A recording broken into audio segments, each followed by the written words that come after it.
Dry aging beef at home might sound complicated, but it's actually simple, and the results are incredible.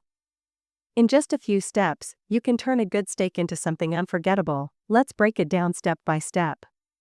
Step 1. Choose your meat. Start with a good quality cut of beef, like a ribeye or rib roast.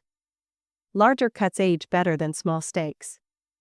Step 2. Prep and clean. Pat the meat dry to remove any surface moisture, and make sure your tools and workspace are clean. Step 3. Protect the meat. Use a special dry aging bag that lets moisture escape while keeping contaminants out, or try the salt crust method where sea salt draws out the moisture. Step 4. Refrigerate and wait. Place the meat on a rack in the coldest part of your refrigerator, away from other foods, so air can circulate all around. Now comes the hardest part, waiting. Dry aging takes time, at least 3 weeks, but the best flavor develops after 30 to 45 days. Step 5. Trim the bark. After aging, the outside will look dark and tough. That's normal.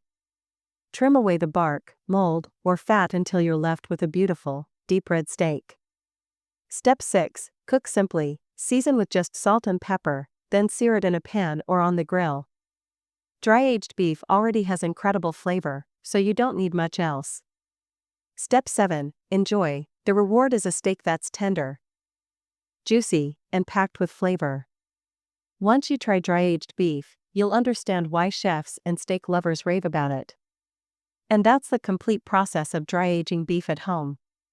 If you enjoyed this guide, don't forget to like, share, and subscribe for more kitchen tips.